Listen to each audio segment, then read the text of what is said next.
¿Ya? Muy buenas tardes.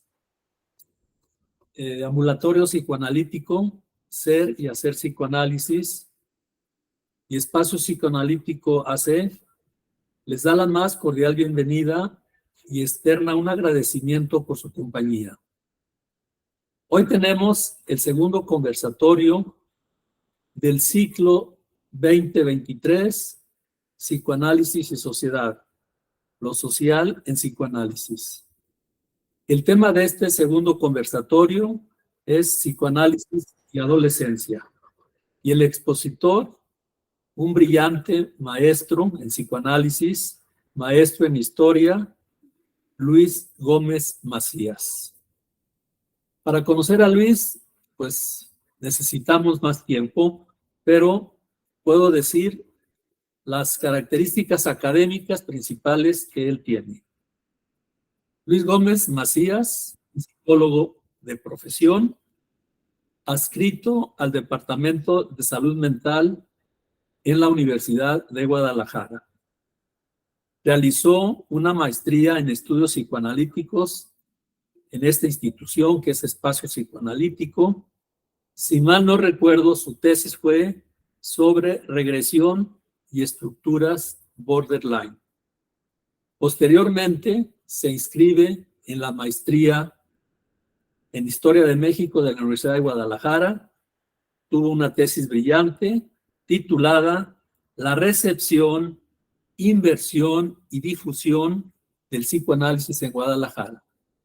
Las dos tesis ampliamente recomendadas por la temática, pero sobre todo por la rigurosidad en la investigación. Son dos aportes significativos. Uno para el psicoanálisis y la segunda para la historia del psicoanálisis en México y particularmente en Guadalajara. Las dos están para consulta de todos ustedes. Finalmente, hoy es un doctorante en CIESAS Occidente, donde la línea de investigación la plantea sobre la historia de la salud mental. De esta talla es nuestro ponente y desde luego agradezco mucho su presencia y que haya aceptado regalarnos en una exposición que resulta ya desde ahorita muy interesante sobre psicoanálisis y adolescencia. A todos les pido, por favor, si desean constancia, hagan su registro. Pepe nos auxilia con la conexión, está atento al registro de cada uno de ustedes, nada más cumplan y registren los datos que solicitan y también su participación a través del chat, de manera que en el transcurso de la exposición se vaya enriqueciendo las preguntas para hacer un comentario y preguntas que le expongamos a Luis al finalizar de esta exposición. Pues sin menos y sin más, escuchamos a Luis, agradecemos su presencia, su exposición y el título que va a exponer, lo repito, es Análisis y Adolescencia. Luis, pues ahora sí, agradeciéndote mucho y escuchando tu exposición. Vale, sí, muchas gracias.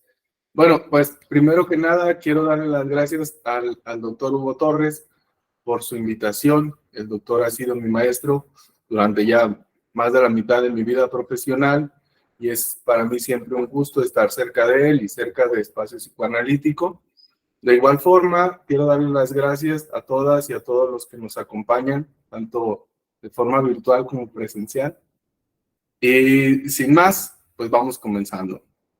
El día de hoy vamos a platicar un poquito sobre psicoanálisis y adolescencia. Mi ponencia está pensada en 3 momentos. En el primer momento, quiero hacer un preámbulo, donde voy a hablar cómo es que llegué un poco a este tema, por qué es que decidí abordarlo, cuál es la justificación y cuál es el trasfondo.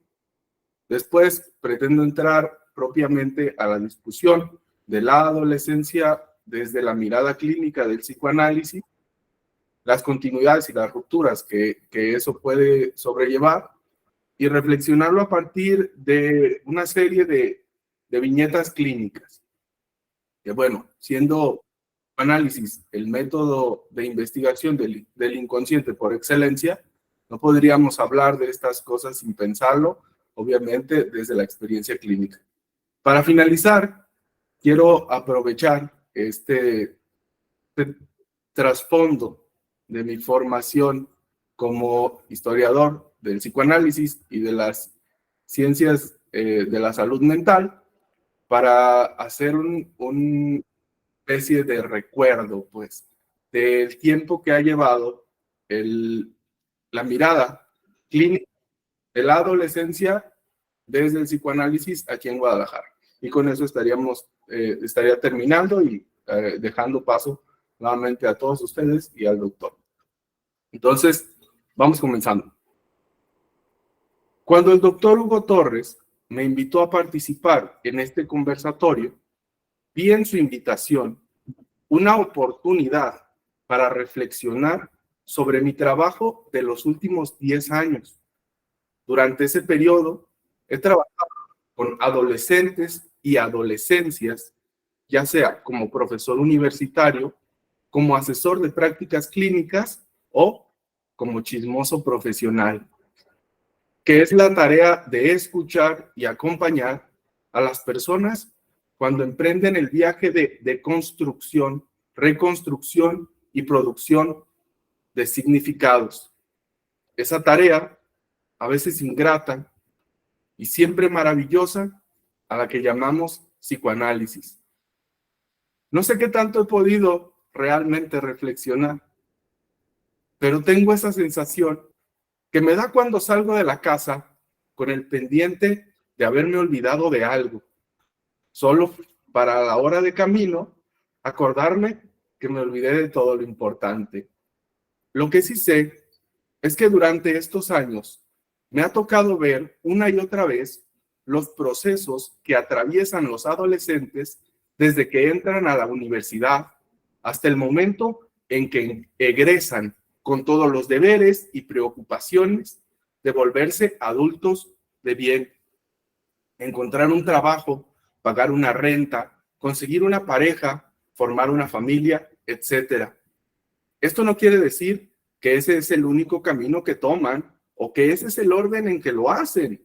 Solo que en mi experiencia, los estudiantes, al terminar la licenciatura, han incorporado una serie de expectativas sociales a partir de las cuales tienden a tomar una posición. Y que para llegar a esta posición, a este lugar, han tenido que experimentar un tramo de vida. Y de esos experimentos es de los que quiero hablar hoy. Esos que se presentan en la forma de actuaciones, sueños, enfermedades, entre otros. Antes de comenzar, estoy seguro que se dieron cuenta de que aunque estoy hablando de adolescencias, no me estoy refiriendo a cambios biológicos que ocurren llegada a la pubertad. Las adolescencias de las que voy a hablar, podríamos llamarlas provisionalmente adolescencias tardías, y son locales, particulares y específicas. No voy a hablar de todas las adolescencias, simplemente porque no las conozco. Voy a hablar de una población limitada y focalizada, estudiantes universitarios de Guadalajara, en el contexto pre- y post-pandemia, que acuden a consulta psicológica. Reflexionaré qué nos dicen de las adolescencias actuales estas ciencias clínicas. Como advertencia, es importante hacer notar que estas ideas surgen de un lugar de observación y como tal tienen sesgos. Sin embargo, explotar esos sesgos es también una forma de enriquecer la conversación. Vamos viendo de qué forma. Entonces voy a pasar ahora a responder qué es lo que yo entiendo por adolescencia. Si le vamos dando a la siguiente, por favor. Entonces, ¿qué es adolescencia? Primero que nada, adolescencia es una palabra, es un concepto. y como tal es un concepto polisémico, es decir, que tiene dos o más significados. Por cuestiones de tiempo, yo me voy a referir a dos acepciones propias de la adolescencia. Por un lado, entendemos adolescencia como una etapa del desarrollo. Por el otro lado, como un proceso de subjetivación. Siguiente, por favor. Como etapa, es un constructo cuyos límites son producto sociocultural, mientras que como proceso es una transición entre la infancia y la adultez. Siguiente, por favor. Igual, la que sigue. Entonces, vamos explorando un poquito de estas dos acepciones de la adolescencia para mojarnos y decantarnos por una de ellas, ¿no? Voy a empezar con esta idea de adolescencia como etapa del desarrollo y qué es lo que significa. Pensar la adolescencia como una etapa de desarrollo es pensarlo como es la adolescencia, la etapa de la adolescencia. En la actualidad, las ciencias del desarrollo delimitan la adolescencia de los 13 a los 19 o 20 años, los llamados teens. En términos generales, esta delimitación obedece a una mirada clínica, sujeta sobre todo a determinantes biológicos y a una lógica progresiva. Es decir, que la pensamos en medio de una secuencia entre la que uno nace el bebé, el infante, el adolescente, el adulto joven, el adulto medio y el tardío, ¿no? Un proceso lineal que tiende a ir hacia adelante.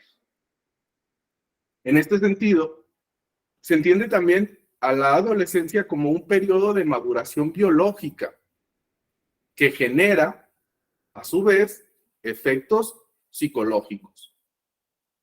En términos muy sucintos, pensar la adolescencia de esta manera es la forma que se piensa la adolescencia desde fuera del psicoanálisis, en mi opinión. Pero no es la única. Vamos a intentar explorar de qué otra manera podemos entender la adolescencia. Entender la adolescencia como un proceso, bueno, en primer lugar, significa que no es solo una, son varias. Y que como proceso está abierto, no tiene un momento de apertura y de cierre. Sobre todo como proceso, la adolescencia se enfoca en una transición. En eso que va de la niñez a la adultez. Pensarla así significa, por supuesto, pensarla en un sentido amplio, hasta cierto punto indeterminado, tanto en su comienzo como en su final. La siguiente, por favor.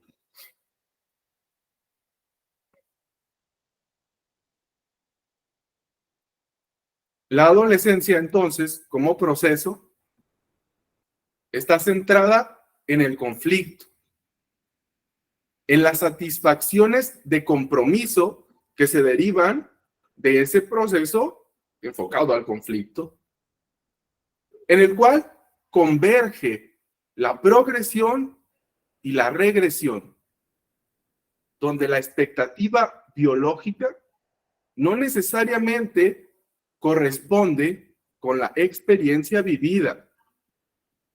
En este sentido, podemos pensar a la adolescencia como un proceso donde existen múltiples momentos, puntos de ruptura, de discontinuidad. Siguiente, por favor.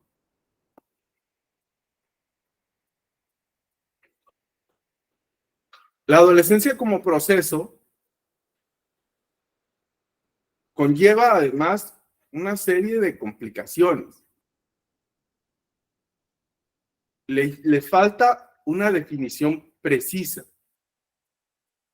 y supone un reto muy grande tratar de definirla, tratarla de aprender. Porque si todas las experiencias son particulares, ¿cómo podemos producir conocimiento que sea generalizable? Siguiente. Este es, por cierto, el reto del psicoanálisis. Tomar todas estas experiencias particulares y tratar de extraer de ellas un conocimiento que dentro de lo posible se pueda generalizar. Por supuesto que es un trabajo muy difícil, pero creo yo que si nos gustara lo fácil, no estaríamos estudiando el inconsciente, que es un impasse casi por principio. Siguiente, por favor. Igual, la que sigue.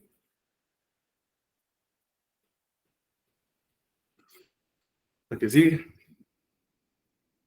Dicho esto, el estudio de las experiencias clínicas que he podido recabar en estos años, las propias y las de los practicantes, me han dejado observar una serie de eventos de ruptura en la vida de las y los adolescentes. En primera instancia, el proceso de adolecer nos enfrenta a la muerte de los padres o sus subrogados. Ligado a esto, nos impone el reto de convertirnos como ellos en adultos. La siguiente. Esto implica responder a una serie de preguntas. Una de ellas sería, ¿qué es y cómo se es adulto? ¿En qué medida y hasta qué punto un hijo, por su calidad de hijo, puede alcanzar la adultez? ¿Cómo es un hombre adulto? ¿Cómo es una mujer adulta? ¿Qué es ser madre o padre? La siguiente. Generalmente, es en la infancia cuando el niño se da cuenta por primera vez de que sus padres no son omnipotentes. Están limitados y son incapaces. Este proceso supone la muerte de un ideal. Sin embargo, a partir de lo que hemos venido explorando, pareciera que en la adolescencia, tal vez por el cambio generacional, esa exposición a la muerte de los padres se encarna. La siguiente. Una y otra vez, nos ha tocado ver cómo tanto los pacientes y los practicantes, que además pertenecen al mismo rango de edades, los padres de ambos caen enfermos, a veces de mucha gravedad, como es el caso de los cánceres o las enfermedades crónico-degenerativas. Nos ha tocado ver cómo en algunos casos los padres mueren. En distintas ocasiones me ha tocado ver cómo estos adolescentes tienen que interrumpir la terapia o los estudios porque hay que correr al auxilio de los padres. La siguiente. Esto pone al adolescente ante una disyuntiva muy interesante. La suspensión o renuncia de sus planes de vida académicos, profesionales, románticos, para atender a los padres infantilizados por la enfermedad o por los efectos de la edad. La siguiente. Hay ocasiones en que la muerte real del progenitor o alguno de sus subrogados al interior de la familia está vinculada a circunstancias de violencia, como el crimen organizado. En los pocos casos que se han podido investigar, hemos observado que la muerte violenta de alguno de los padres actúa como un telón de fondo para estructuras subjetivas y familiares que devienen perversas. La siguiente. En otros casos, el adolescente se ve confrontado, al igual que en la infancia, con la muerte simbólica del padre, la muerte del ideal del padre, y se experimenta la reedición del Edipo, lo que da lugar a actuaciones y a otros retoños del inconsciente. Entonces, existirían otras experiencias. Pensar las adolescencias por fuerza nos lleva a pensar la interseccionalidad y nos lleva a considerarlo en términos de clase y de género. Por cuestiones de tiempo, esta conversación del día de hoy está pensada en encontrar cuál es la forma más general de lo que hemos visto como un fenómeno central en la adolescencia. Y es por eso que caímos a hablar de esta muerte del padre, que se encarna o que se puede vivir de una forma simbólica y los efectos que eso conlleva, ¿no? Para tratar de aterrizar estas diferentes formas de experimentar la adolescencia,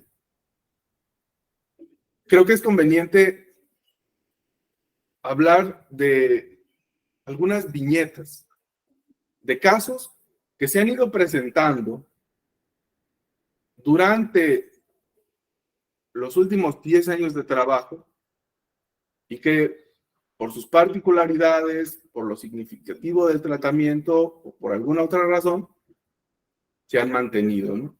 Como algo presente. Entonces, me gustaría comenzar con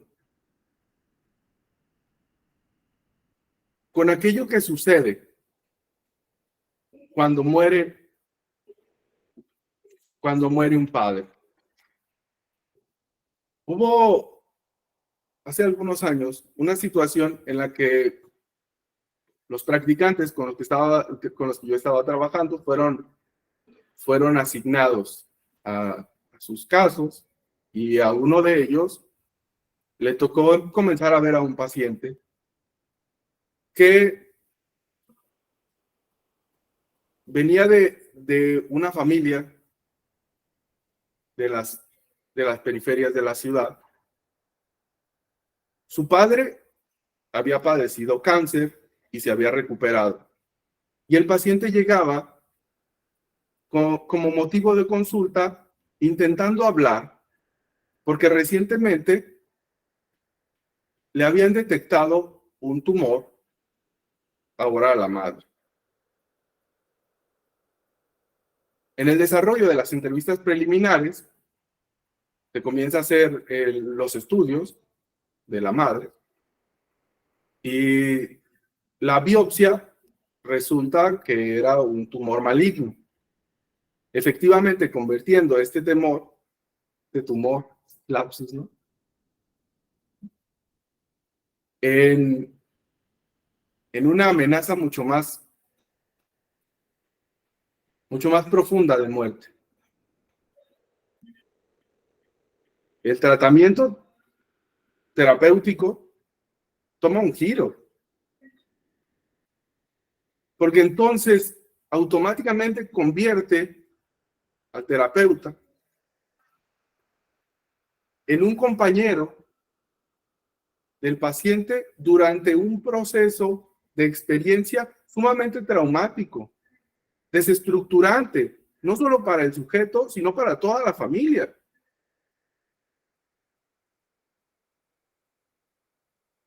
El paciente, ante estas noticias, tiene que comenzar a tomar decisiones.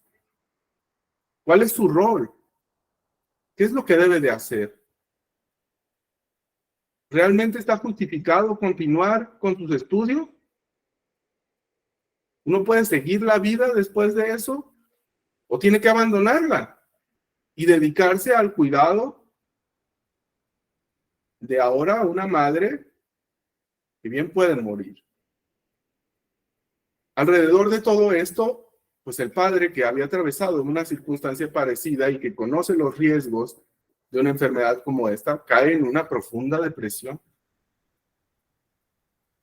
Y entonces, ambos pilares de la familia están avasallados. Alrededor del paciente se empieza a tejer una conspiración de silencio. La familia no quiere que sepan la gravedad, porque eso podría poner mucho estrés en el paciente y llevarlo a abandonar la carrera. Inevitablemente, esta conspiración de silencio fracasa. El paciente se termina enterando y entonces tiene que tomar la decisión. Pero adolescentes, como adolescentes son, había dejado que sus estudios llegaran a un punto de crisis. Tenía algo que en la universidad le llaman artículo. Entonces, de reprobar, se vería confrontado a que le dieran baja. No se podía dar el lujo de reprobar, pero al mismo tiempo no se podía dar el lujo de seguir viviendo como si nada pasara. Mientras él está intentando encontrar, primero, qué es lo que va a hacer, segundo, qué se supone que debe hacer, cuál es la función que puede tener, en qué medida él puede ser de utilidad. Porque adolescentes que van saliendo de la infancia realmente no saben qué es lo que yo puedo aportar a la familia, cuál es mi rol.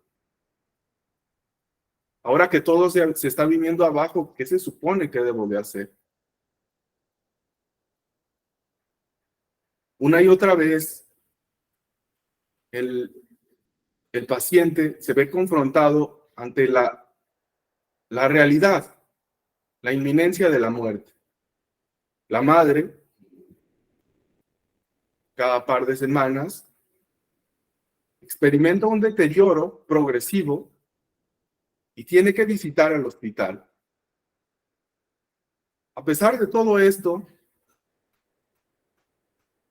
el adolescente no sabe bien qué pensar, no sabe bien qué hacer. Está atravesando un proceso de negación. Una y otra vez, a pesar de todos los signos, él se niega a aceptarlo. Mi padre ya venció el cáncer una vez. Bastante seguro que mi madre también lo va a vencer. Y entonces, este duelo va acompañado del esfuerzo de confrontar la realidad y tomar las medidas que tenga que tomar. El paso del tiempo actúa y durante las semanas que siguen a eso, el terapeuta actúa como un instrumento de contención para el paciente, para que él a su vez pueda contener la desorganización que la crisis está generando en la familia. Intentando a momentos tratar de hacer ver los riesgos muy reales del padecimiento.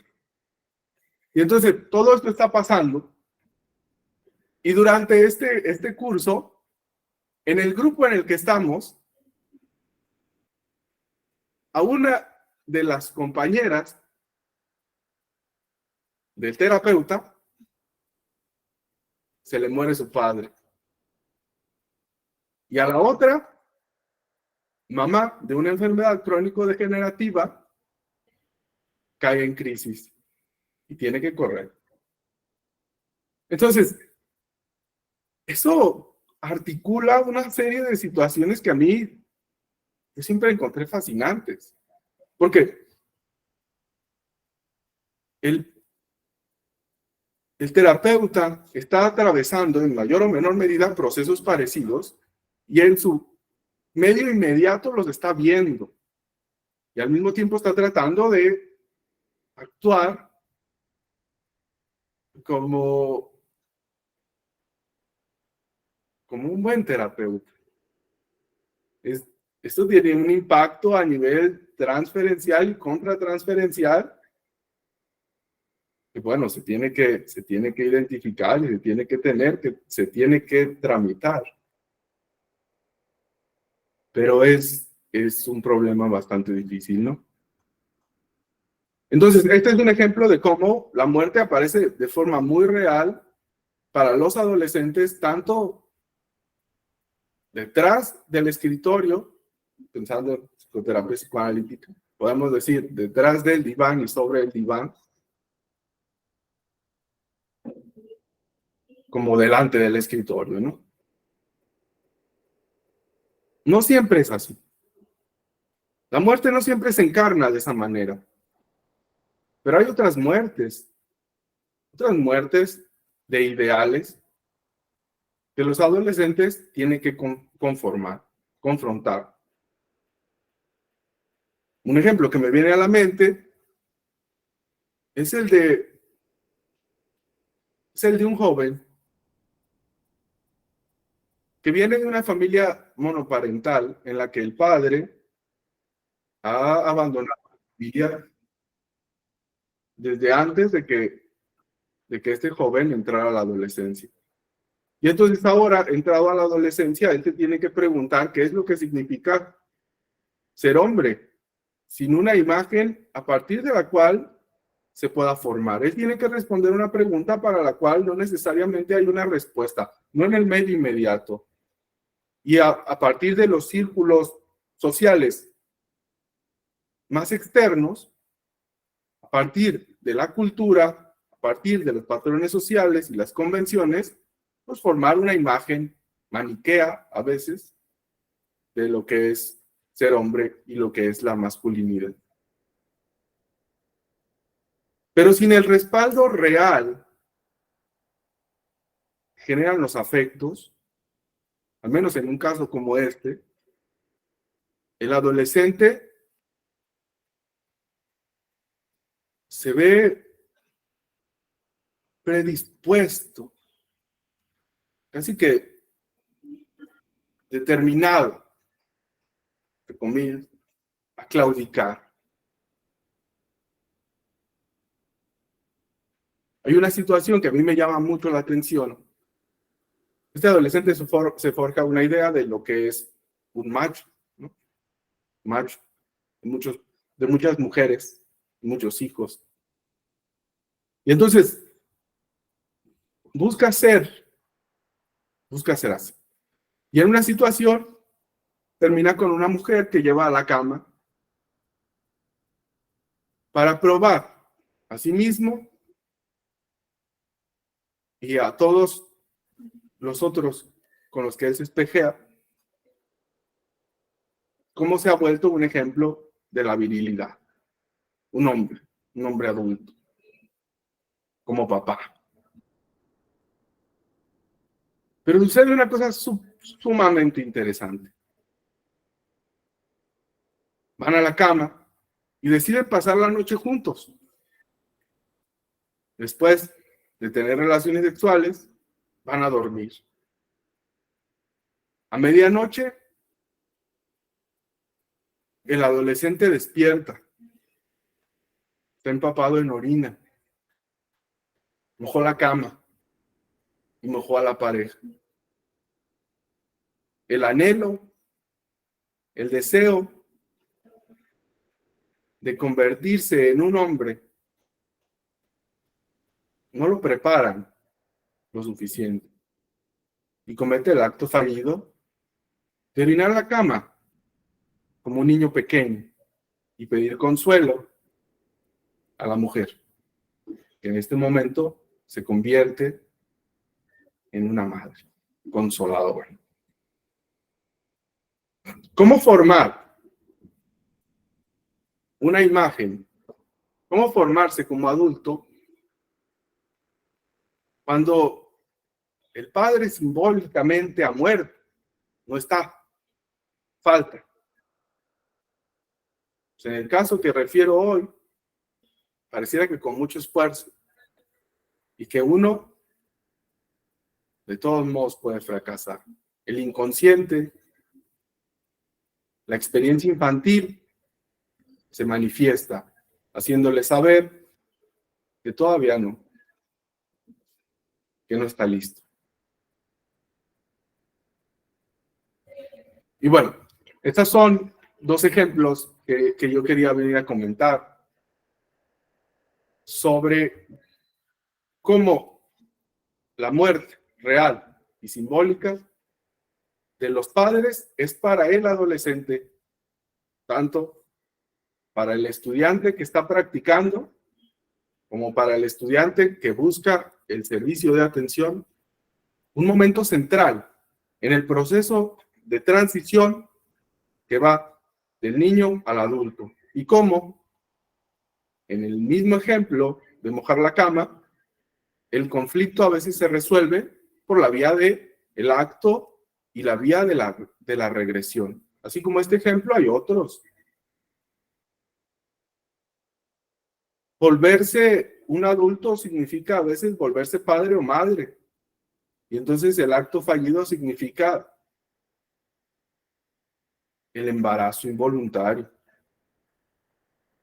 Los actos, los sueños,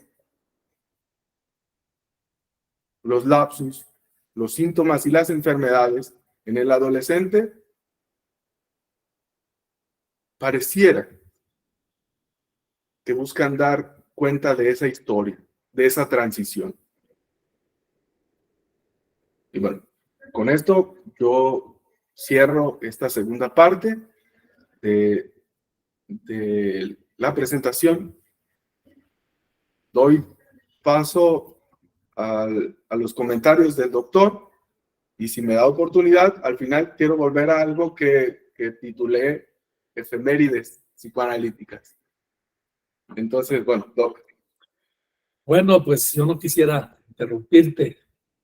Ha sido brillante tu exposición y le va a validar el público, la va a validar ustedes que han escuchado la exposición. Abrimos el chat para que Pepe, por favor, nos haga llegar las preguntas y también de otra manera, como lo hemos acostumbrado, haciendo la mano, levantando la mano, les damos micrófono, les damos voz para que escuchemos sus preguntas. Y como ha dicho el maestro Luis, después él hará el cierre de su conversación. Pepe, si hay preguntas, por favor, las escuchamos. Bueno, hola a todos. Hasta el momento en el chat no hay ninguna pregunta, ningún comentario, pero tenemos dos manos levantadas, que es la de Mina y después la de Marta. Adelante, por favor. Preséntense, cuando hagan su exposición, preséntense para saber su nombre y qué hacen, de dónde son, qué estudian, o simplemente conocerlos.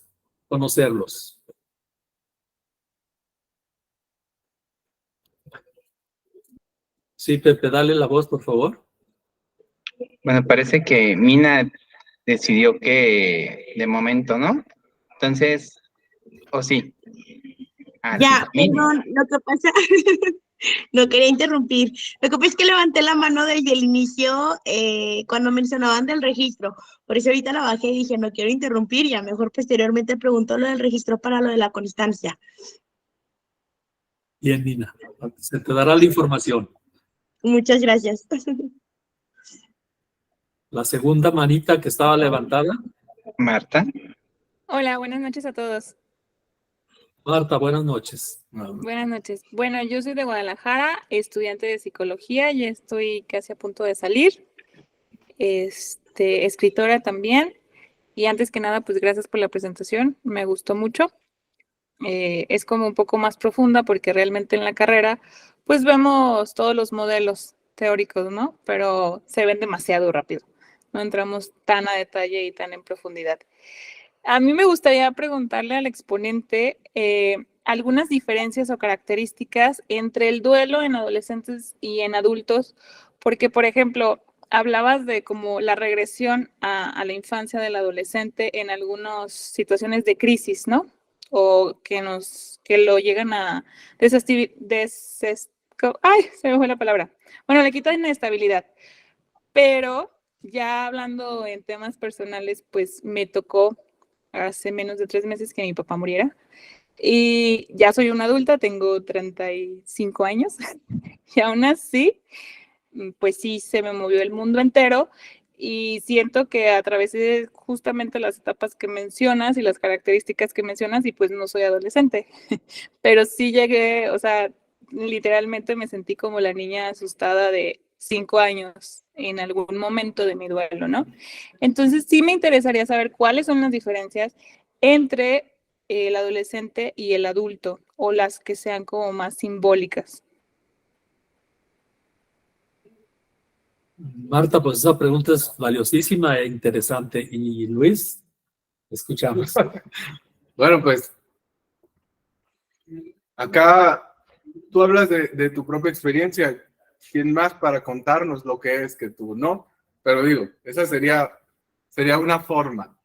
Otra forma es, creo que se ancla a lo que yo estaba tratando de proponer y entender que la adolescencia como un proceso de transición implica que no hay un proceso que está cerrado, sino que está jugando hacia adelante y hacia atrás por la vía de la regresión.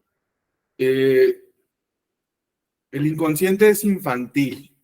El conflicto, hablaba Freud, es el conflicto de la neurosis infantil. Entonces, pensar que por la vía de la regresión, ante ciertas situaciones donde se aumenta la tensión, como una experiencia tan traumática como la muerte de un progenitor, por supuesto que la regresión se va a articular, simplemente porque es uno de esos procesos centrales del inconsciente, ¿no? Podríamos pensarlo otra forma desde ahí. Y una cosa más sería entender que Freud decía que hay 3 trabajos que son imposibles: gobernar naciones, el psicoanálisis y la paternidad. Paternidad, como para el fin de esta conversación, lo quiero pensar como ponerse en el lugar de los padres, convertirse en un adulto. Y eso no tiene que ver con la cronología, no tiene que ver con la edad. En el consultorio uno ve gente de 50 años que son niños y actúan como niños. Comportamientos impulsivos, regresiones, conductas autodestructivas, la incapacidad de postergar la descarga. Entonces, más bien, pareciera que lo que está diciendo este ejemplo, en mi opinión, puedo equivocar, es que esa neurosis infantil, ese inconsciente infantil, en realidad nunca se termina de desterrar, sino que es algo con lo que uno aprende a vivir y encuentra estrategias para funcionar, pero que sigue siendo el núcleo de quiénes somos. Yo lo pienso a veces como cualquier otra estructura, ¿no? Las estructuras tienen cierta forma, pero están abiertas al cambio. Pensemos como una estructura de una casa. Cuando el cemento está fraguando, cualquier huella deja un impacto mucho mayor que cuando la casa está consolidada. Si el cemento está fraguando, es decir, en esos momentos primarios, lo que suceda lo va a marcar. Una vez que la casa está armada, yo puedo ir y poner la mano y es muy poco lo que voy a hacer. Entonces, yo creo que por eso las huellas con las que uno se conforma en la infancia, siempre están ahí, latentes. Y creo que los sueños de los adultos revelan eso también, en cierto sentido. En los sueños de los adultos están casi siempre deseos infantiles. Pero bueno, no sé, a lo mejor eso responde a algo, a lo mejor no. Ya tú me dirás y los demás me dirán. Bueno, muy bien. ¿Alguien más? ¿Otra pregunta? ¿Otro comentario? Pepe, por favor. Ivette. Ivette, te escuchamos. Hola, buenas noches. Buenas noches. Yo pensaba que se me hizo muy interesante como descifrar la adolescencia como en ponerla ahí en perspectiva, ¿no? Como si es solo una, si son varias. Y escuchaba que Luis decía que de pronto el adolescente, de pronto al convertirse en adulto, busca un trabajo y empieza a poder sostenerse y a pagar la renta y demás, estas cosas, ¿no? Que pensé que son como las cosas visibles con las que uno mide la adultez, ¿no? Pero pensaba en lo que decía Marta, ¿no? Y su experiencia, y pensaba que, pues por más adulto que seas y tengas todas estas cosas ahí en orden, digamos, pues el inconsciente se mueve cuando se pone tan real esto de la muerte de un padre, ¿no? Listo. Sí, por supuesto, completamente de acuerdo. ¿En qué momento uno deja de ser hijo? ¿Cómo se resuelve eso? Bueno, pues si uno sale a la calle y se da una vuelta, va a encontrar gente de 60, 70 años que va de la mano de mamá o de papá. Y uno ya no sabe a ciencia cierta decir si son hermanos, hermanas, madre, hija, padre, hijo. Pues eso se ve, eso está ahí.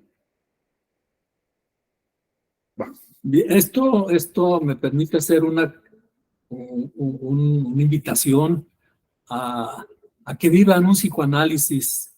Los que estamos convencidos de esta terapia, estas preguntas coinciden en que los traumas se reactualizan y se reactualizan a través de los sucesos psíquicos o a través de los sucesos que nuestro psique vive en la vida cotidiana. Y esos son los momentos en que nosotros profesionalmente recomendamos la iniciación de un proceso psicoanalítico. Y por eso es un constante, porque los constantes eventos, los diarios eventos de nuestra vida reactualizan los traumas infantiles. Por eso, totalmente de acuerdo, nunca se deja de ser hijo, porque siempre el inconsciente es infantil. Además que el inconsciente es atemporal y se reactualiza en nuestra vida. Esto parece comercial y claro que sí lo es. Estamos convencidos de que el psicoanálisis para algo sirve.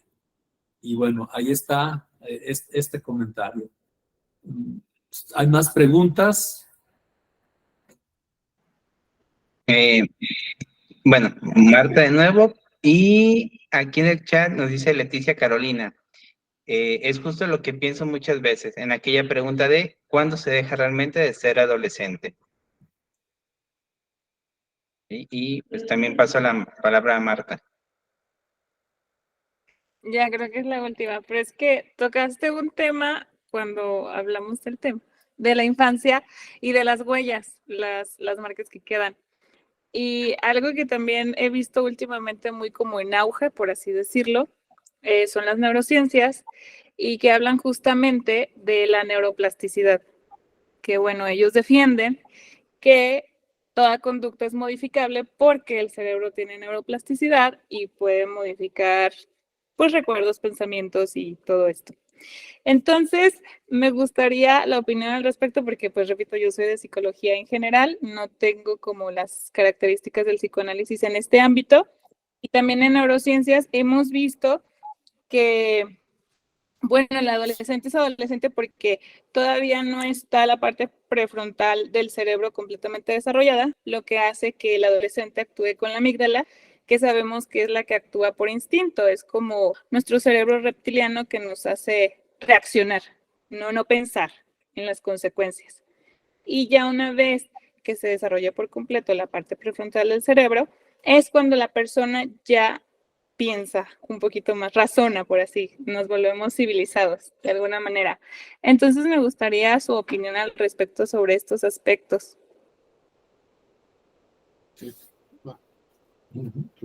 Vale. Sí, claro, no, pues son varias cosas ahí que se pueden tocar. En primer lugar, creo que esta idea de las neurociencias, más allá de una opinión o no, que igual se puede dar, habla de dos lógicas distintas de entender la adolescencia, y que eso me remite al inicio de la presentación. Entender la adolescencia como una etapa o entender la adolescencia como un proceso, y que no necesariamente una excluye a la otra, para nada. A y B conviven, pueden convivir. A no invalida B, nunca. Entonces, pensándolo así, es una forma de pensarlo desde una idea de etapa, y que esta idea de etapa, como hace rato lo decía, tiene que ver con una lógica, por supuesto que biologicista, y creo que eso ahí está, ¿no? Entonces, más allá de que una sea incorrecta o una incorrecta, lo que yo sí creo es que son dos maneras distintas de ver las cosas, ¿no? Y al final del día, y esto es fundamental, uno va a producir sus resultados a partir del instrumento que utilice para su investigación. Yo, por ejemplo, soy psicólogo, pero también soy historiador. Y cuando estoy revisando archivos, por el método que sigo, voy a producir unos resultados particulares que no voy a poder producir como psicólogo, y viceversa. Lo que aparece en el consultorio, no difícilmente, y honestamente no creo que lo pueda encontrar, incluso cuando revisamos, porque se puede y se hace, los expedientes clínicos. Son dos cosas distintas, y yo me salgo un poquito del tema, pero lo que quiero decir es que esto tiene que ver con el método de investigación. El método que yo use va a determinar los resultados que yo encuentre, y por lo tanto la teoría o los principios que yo sostenga. Lo que nosotros estamos pensando acá tiene que ver con lo que nosotros encontramos específicamente en el consultorio, en el contexto de la relación transferencia contra transferencia y a través del vencimiento de la resistencia. Y eso ya puede poner muchos peros, pero tiene que ver con eso, ¿no? Entonces, no sé, creo que esa es una forma de verlo. Bien, Pepe, ¿hay más preguntas? Sí, sigue Mina y después Lisette. Perfecto. Escuchamos a Mina. Hola, ya regresé. Más que con una pregunta, como con un comentario o dos. Por ahorita justamente lo que mencionó Marta, de lo que decía desde y lo que aclaró muy bien, creo, el profesor que diga, se me quedó, fue mi maestro. Hola, mi maestro ya hace unos años. Justamente, no, bueno, dependiendo de la cosmovisión que justamente lo veamos, ¿no? O sea, tú bien lo mencionaste desde las neurociencias, pero si lo tratamos desde psicoanálisis, pues al final la conducta es observable, sí, pero aquí tratamos de que el síntoma muda, ¿no? Y lo hablamos y lo vemos muchas veces en consultorio. Eh, Ahorita estoy tratando justamente con un adolescente y me pareció, híjole, me abrió un panorama, justamente esto que mencionaron, de que el adolescente está justamente en esa definición de qué puede aportar a su familia, porque es justamente lo que estoy tratando con ella, ¿no?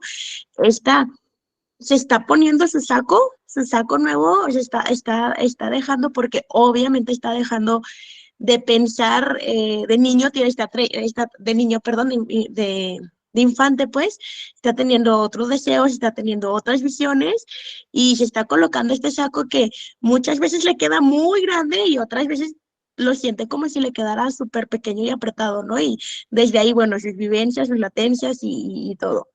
Eh, y por otra parte, que me pareció con respecto a esta onda que mencionaban de, bueno, y cuando dejamos de ser niños, perdón, adolescentes, y, y sobre todo que no nada más entran estas crisis, como lo mencionaron, em, en la pérdida de algún padre, ¿no?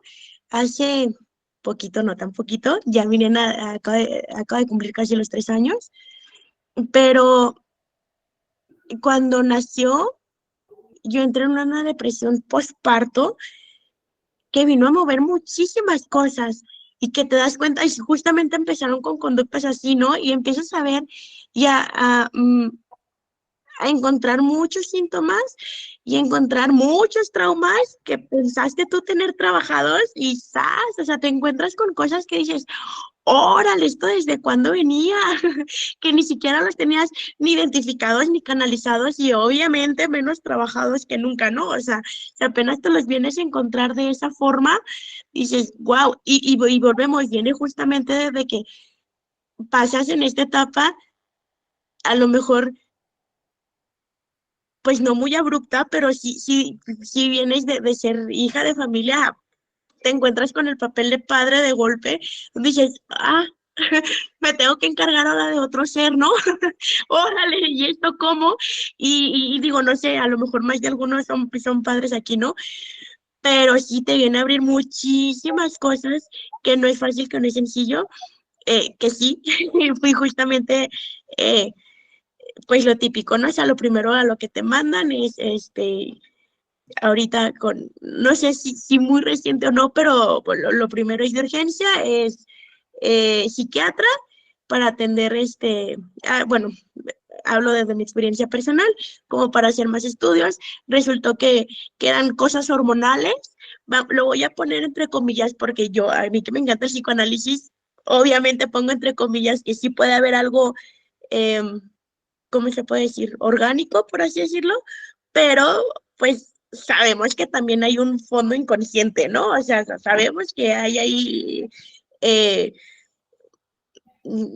huellas de algo, ¿no? Que se mueve. Entonces, sí te encuentras con muchas cosas y con otro duelo más de ti mismo, ¿no? Y me encontré con eso también y me volví a hacer la pregunta de chanclas, o sea, yo a mis 30 años, casi 30, digo, ¡ouch! ¿A qué horas dejé de ser adolescente? Y fue justamente cuando digo, llega un nuevo ser, ¿no? Dices, ay, por Dios, ya debió de haber sido hace mucho y resulta que no, ¿no? Y a una hora donde se supone ya tengo más maduración en el cerebro y whatever, o sea, de todas formas aún hay muchísimas conductas que yo sé y que trato de, qué miedo, ¿escucharon eso? este, que volvemos, que día con día te vas encontrando contigo mismo y vamos a ponerle muy burdamente, redefiniendo, porque pues hay mucho campo donde pues el inconsciente brota, ¿no? O sea, el día con día brota contigo como persona, contigo como mujer, contigo intentando ser padre. O sea, son muchas cosas. Muchas Nada más gracias. como para Muchas gracias. Y me permite para que pueda haber respuesta y otras preguntas. Muchas gracias. claro, ¿no? ¿De qué? No, pues nada, sí, claro que sí. Gusto verla, Mina. Un saludo. Pues bueno, me da mucho gusto verla, me da gusto saber que está trabajando y que nos acompaña, ¿no? Entonces, muchas gracias a usted y a todos los demás, obviamente. Una última pregunta, Pepe, si hay. Sí, está Lisette Alejandra. Sí, buenas noches. Sí, mi nombre es Lisette, yo también soy estudiante de psicología y mi pregunta es sobre, el maestro Luis comentaba de la contratransferencia y sí, a veces también uno como terapeuta está pasando por situaciones similares, entonces en esos casos, bueno, aparte del estar continuamente analizándonos y continuamente en proceso, si hay algo que recomiende o hay alguna, pues no sé si estrategia o cómo llamarlo, o a su experiencia que pueda compartir. Sí, gracias. Sí, pues igual, Liz, un gusto verla. Volver al clásico entrenamiento psicoanalítico, recordar los 3 pilares propios del psicoanálisis. Uno no puede estar viendo pacientes si no está supervisando, si no se está analizando y si no está además llevando una formación teórica a través de seminarios, ¿no? Yo creo que eso es la mejor forma de enmarcar la atención que vamos brindando de una forma ética y responsable, sobre todo en estos periodos formativos. Entonces, bueno, una invitación para que se siga esa vía clásica y yo creo que bastante actual a la vez. Gracias. Bueno, yo voy a trazar una pregunta. Yo he observado o he escuchado que tenemos un público muy diverso, padres, madres, terapeutas, psicólogos, y yo le preguntaría al maestro Luis, ¿cómo hacer un adulto de bien a un adolescente? No, pues, Doc.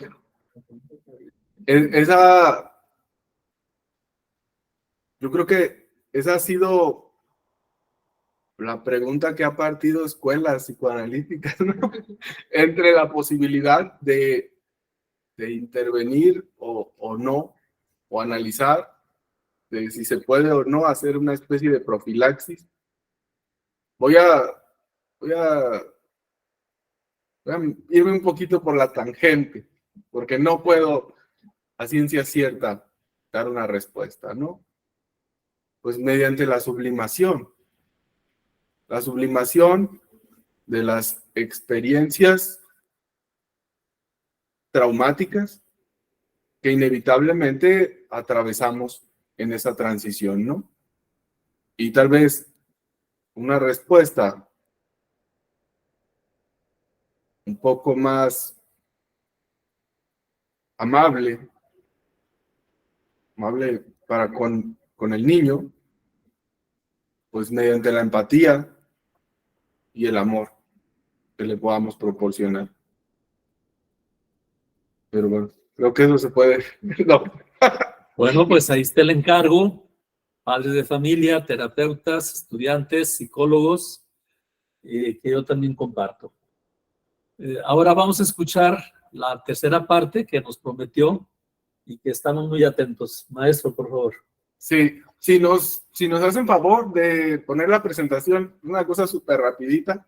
Yo sé que estamos en tiempo, pero bueno, a esta última parte quería rescatar un poco de mi experiencia y de mi investigación como historiador del psicoanálisis, obviamente, y de las ciencias de la mente acá en Guadalajara, para este apartado que le llamo, para terminar, las efemérides, continuidades y rupturas de la observación clínica en la adolescencia. El próximo mes de mayo se cumplirán 83 años de que se celebrara la primera conferencia sobre la adolescencia en Guadalajara. Fernando de la Cueva, uno de los pioneros de la psiquiatría local, impartió la conferencia Naturaleza y problemas de la adolescencia durante la primera semana médica de Occidente a finales de mayo de 1940. Desde una perspectiva psicoanalítica amplia, analizó lo que a sus ojos eran los problemas centrales de la adolescencia. Cuando digo perspectiva psicoanalítica amplia, lo que quiero decir es que estaba en sincronía con el tiempo y cómo se entendía el psicoanálisis en México en ese tiempo, y que tal vez a nosotros nos podría parecer extraño, y a lo mejor no, pero ahorita que avance un poquito más, tal vez quede claro. Para esto se apoyó en las ideas de Alfred Adler, Pichon Edward y Erwin Wexberg, entre otros. Es decir, tomó la psicología individual de Adler, la idea de la sexualidad y el desarrollo sexual propio del psicoanálisis que tenía Pichon Edward, y la idea del desarrollo y la juventud de Wexberg. De esta forma, De la Cueva inauguró el estudio del adolescente para las ciencias de la mente acá en Guadalajara, y lo hizo apoyándose en los textos de psicoanalistas institucionales y disidentes. A eso es a lo que me refería con esta idea de amplia, ¿no? Porque tal vez alguien diga, bueno, ¿cómo Adler era psicoanalista? Bueno, pues en aquella época bien podía ser, y la gente lo pensaba como parte de. Por un lado estaba el freudismo y por otro lado la psicología individual de Adler. Y en muchos sentidos, la psicología individual de Adler en ese periodo tuvo mayor impacto que el freudismo por las cuestiones morales propias de la cultura. Entonces, para terminar, rescaté 2 parrafitos que les quiero leer y con eso ya nos despedimos, de cómo este psiquiatra de hace 83 años estaba pensando este término nuevo, porque era nuevo darle un lugar a la adolescencia, y qué es lo que él creía que se debía de hacer. Entonces, con esto vamos a terminar. De la Cueva decía, a propósito de la adolescencia, en esta época y en relación con el contacto con los diversos círculos de la sociedad, nace o se afirma el sentido individual de la vida, resultante de los sentimientos de inferioridad, de la voluntad de dominio y de la mayor o menor facilidad con que se adapta a la vida colectiva. El aspecto psíquico es lo que domina, se ve dominado por el erotismo. Este se polariza hacia alguien aún del mismo sexo y casi siempre de mayor edad. Con frecuencia maestros, y este consentimiento erótico hacia alguna persona dura a veces muchos años, sin ningún aspecto carnal, siendo el incentivo del trabajo y del correcto comportamiento. El problema está en que muchas veces, al comprender el joven que aquella persona no posee las cualidades de que le había revestido, extiende su desilusión hacia todo el universo y sufre una peligrosa crisis de escepticismo. Entonces, esta era la forma en que en mayor o menor medida Fernando de la Cueva inaugura el estudio de la adolescencia desde una perspectiva psicológica para las ciencias de la mente en Guadalajara y obviamente para el psicoanálisis, ¿no? Y con eso yo termino. Muchas gracias. Pues al contrario, qué palabras para hacer este cierre y qué ejemplo tan ejemplar, así, ejemplo ejemplar de lo que es la interdisciplina y también llevada profesionalmente en el estudio y en la práctica por el maestro Luis Gómez. La historia y el psicoanálisis, ciencias que precisamente fecundan el estudio del hombre a través de las metodologías diversas, pero que conjugan el mismo estudio, el mismo campo, la humanidad. Creo que esto fue un ejemplo muy bien planteado y pues el final siempre es de agradecimientos. Primero al maestro Luis Gómez Macías por la brillante, como lo señalé, exposición e intercambio muy generoso de su conocimiento. Pepe por su apoyo en la elaboración del banner y todo el apoyo en la logística, que al final nos va a presentar el nuevo banner del siguiente conversatorio. A Hernando en la producción de video, y todas las gracias se multiplican en el agradecimiento a todos ustedes. Un público, una audiencia interesada y participativa. Así queremos que continuemos con esta fraternal encuentro. Gracias a Espacio Psicoanalítico y al Ambulatorio Psicoanalítico, porque son la matriz para realizar estos conversatorios. Y ahora sí le pediría a Pepe si hace la presentación del banner invitación para contar de nueva cuenta con ustedes.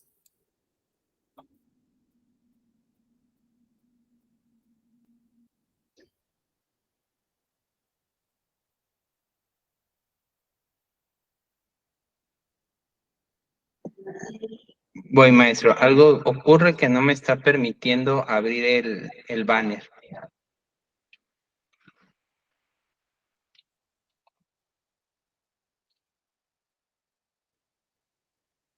A ver. Pues no hay un intento más, sino yo lo hago.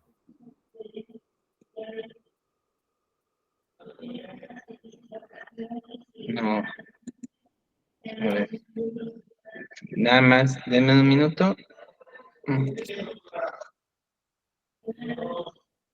Lo voy a tratar de publicar de otra manera. Nada más para Sí. que lo puedan ver.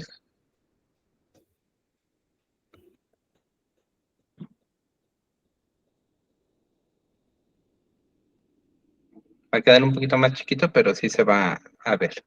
Sí, te escuchamos, Pepe. Bueno, el próximo conversatorio va a ser sobre psicoanálisis y adultez, desde la vejez, y lo va a presentar el maestro Enrique García. Va a ser el jueves 27 de abril, igual a las 7 de la noche. Les pido que, igual, para su registro, pueden repetirlo en la misma liga, ¿sí? O nos pueden mandar un mensaje de WhatsApp y se les vuelve a compartir. Así como el ingreso es por esta misma liga de Meet, ¿sí? Igual cualquier cosa nos pueden mandar un correo, un WhatsApp, un mensaje a Facebook y con gusto se les comparte toda la información de nuevo, ¿sí? Para aquellos que tuvieran cualquier duda después de esto. Muchísimas gracias. Repito, es el 27 de abril, 19 horas. El ponente es el maestro Enrique García y el tema es psicoanálisis y adultez, particularmente sobre la vejez. Los esperamos con mucho gusto, que nos acompañen, que participen y abriendo sus cámaras, pues para que nos envíen un saludo y de aquí un agradecimiento a todos ustedes. Buenas noches. Buenas noches. Muchas gracias. Gracias, buenas noches.